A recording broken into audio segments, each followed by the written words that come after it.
But sometimes the hopes and aspirations we instill in our youth are snuffed out by an internal darkness that can only be described as evil.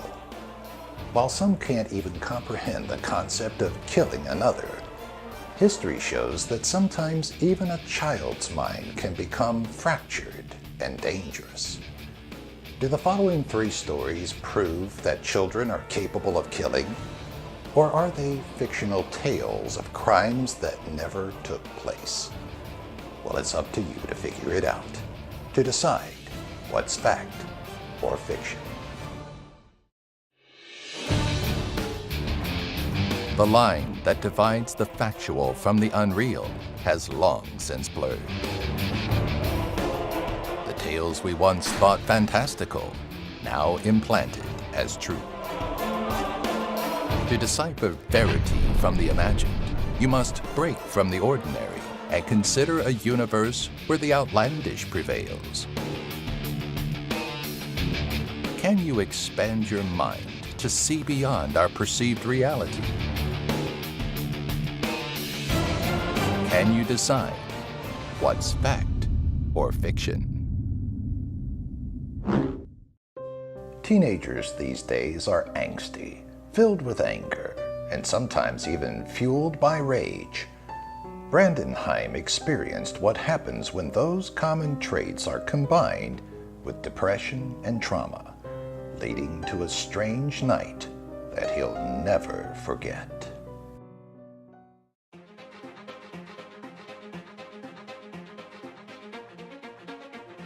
As Heim let his sentencing sink in, he thought back to the day that wound up costing him the rest of his years.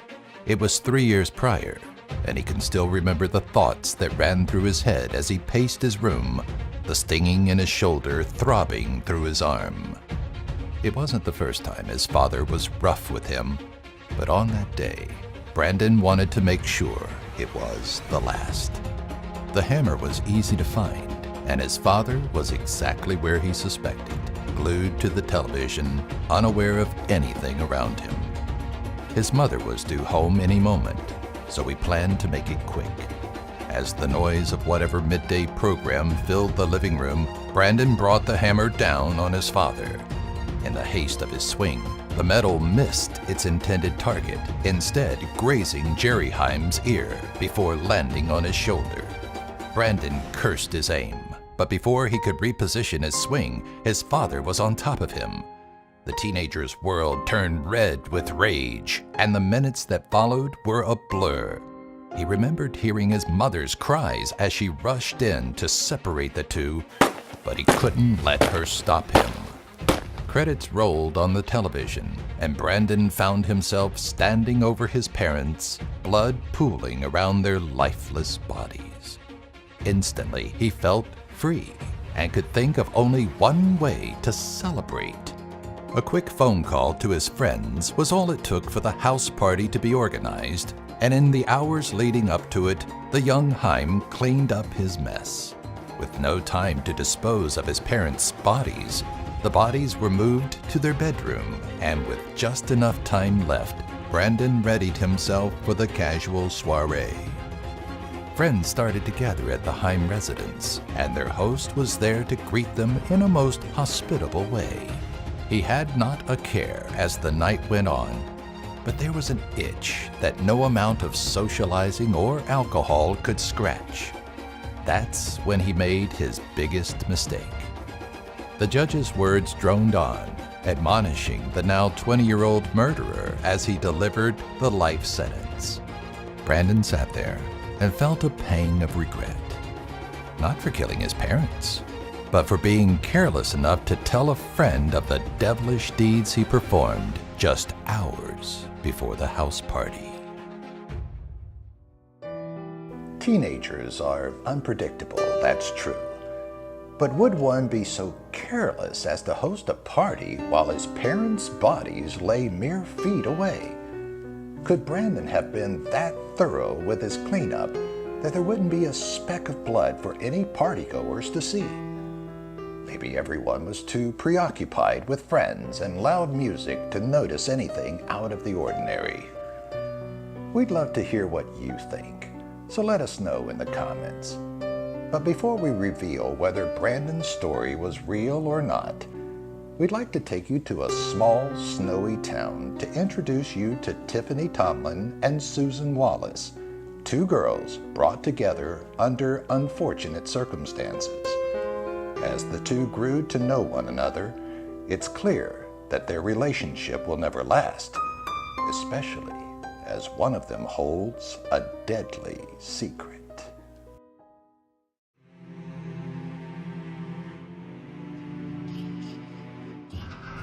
When Tiffany came to live with Susan, their relationship started off surprisingly well. Welcoming her 10-year-old cousin into her home, 12-year-old Susan did what she could to make Tiffany comfortable. Weeks prior, Tiffany suffered the loss of her father, a freak accident that was still a very fresh, open wound in the young girl's heart. Susan avoided the subject and instead welcomed Tiffany into her world without hesitation.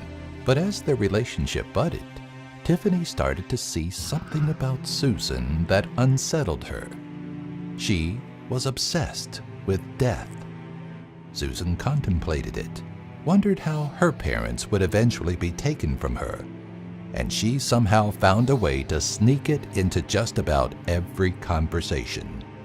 Tiffany soon found that Susan didn't just think about death, she took part in it. Like Tiffany, the Wallaces were still grieving over the loss of their adolescent son, Caleb. Tammy Wallace, Susan's mother, left the 4-year-old only for a minute, and it seemed impossible that, in that time, he had slipped under the shallow water and drowned. She ran the scenario through her head time and time again, each time landing on it being a freak accident.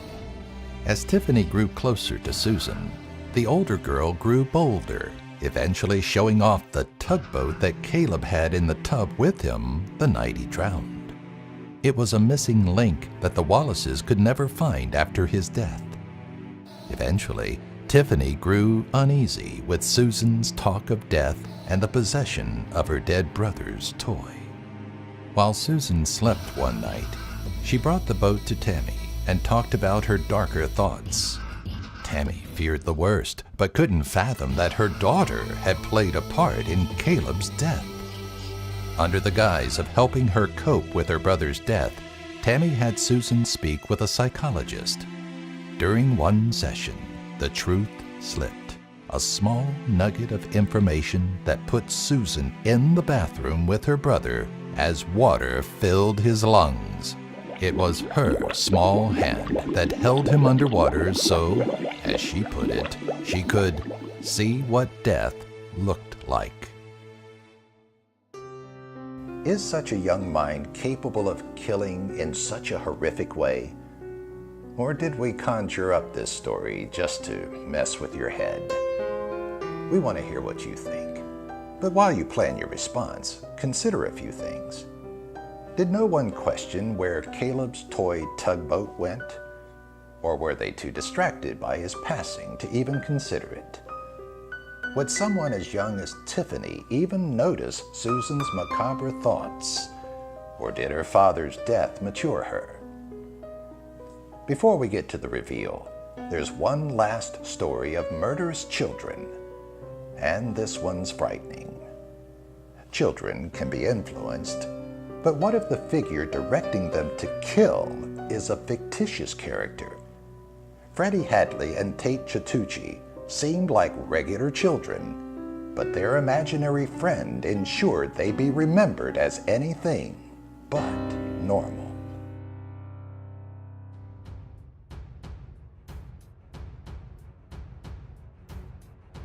At first, Tate was confused by Freddie's proposal. He had heard of Slender Man before, but only as an internet character, and yet here his best friend was talking as if he really existed. He was enthusiastic about the tall, faceless man in a suit, filled Tate in on all the hidden details he discovered while browsing the internet, and eventually grew ecstatic when he got to what he considered the best part. He wants to help kids. There's this. He paused, searching for the right word. This castle in the forests that he lives in. If we do what he says, he'll let us live with him, and we won't ever have to worry about anything. Tate considered what he was being told, and though deep down he knew it to be too fantastical, Freddy had never steered him in the wrong direction.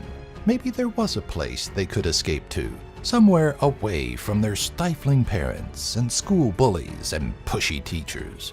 Tate was on board, and with the one question he had for Freddy, he spiraled down a rabbit hole of madness that would forever ruin his life. What do we have to do? Tate asked hesitantly, cautious about what this mysterious figure required of his subjects. Kill. Freddy was cold when he said it, uncaring and already determined to enjoy his life in the castle in the woods. When he saw Tate's horrified reaction, Freddy continued with the hard sell, reminding his friend of the time his parents sold his Nintendo DS because of his bad grades. He brought up Tate's soft spot, a girl that had completely embarrassed him by rather loudly rejecting him at a school dance. It finally hit Tate what Freddy was doing. Slender Man was a vessel for the two to grow stronger, and agreeing to kill for him was more symbolic than an act they'd actually carry out. He held on to that belief until the following weekend when the two were enjoying themselves at the nearby park. It was quiet, save for a group of girls about 2 years younger. When Freddy noticed them, he silently nudged Tate and produced a knife he had hidden in his shoe. Tate continued to follow him, knowing they were just going to scare the girls off. But when Freddy charged the group and tackled one girl to the ground, something felt incredibly wrong. "Hold her down, Tate," Freddy called out. And while the girls' friends yelled and cried, Tate got lost in the confusion and held her arms down. The first spot of blood hit his wrist and soaked into his sleeve as Freddy plunged the knife into the girl's chest over and over again. Even 7 years later, Tate can still hear her choking on her own blood. Despite countless hours of mandatory therapy and years of listening to the stories of other prisoners, nothing can ever drown the noise out. Kids are impressionable, and the internet can be a deep web of deception and misinformation. But can those two things come together and cause a 12-year-old to murder? Is it possible that Tate and Freddy committed an atrocious act on their own will and tried to use a fictitious character as an alibi? Let us know what you think about this story in the comments. Are you ready to find out if you can decipher between fact or fiction?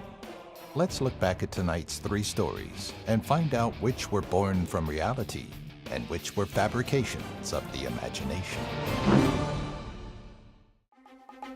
Let's think back to Brandon Heim, the boy who allegedly killed his parents and immediately threw a house party at the crime scene. Do you think this story actually happened? If you said yes, then it's possible you've heard of Fort Pierce, Florida teenager Tyler Hadley, who inspired the story of Heim. In July of 2011, Hadley murdered his parents with a hammer, and later that evening invited friends over for a party. After bragging to a friend about the murder, Hadley was arrested and sentenced to life in prison. He's been known to sign autographs as Hammer Boy and claims that he talks with the devil.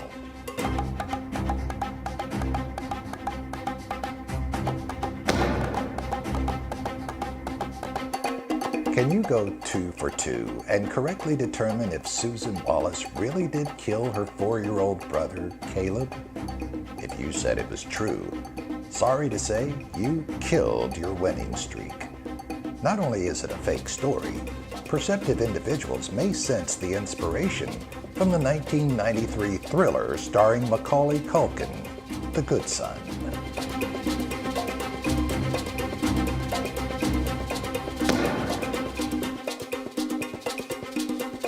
In our third story about Tate, if Freddy and Slender Man didn't have you fearing the susceptible and twisted minds of children, that's okay, because it wasn't real. At least not entirely. The story mimics the real-life case of 12-year-old Peyton Leutner, whose friends, Morgan Geyser and Anissa Wire, attempted to murder her in order to live with Slender Man. Peyton, however, survived the attack, despite being stabbed 19 times.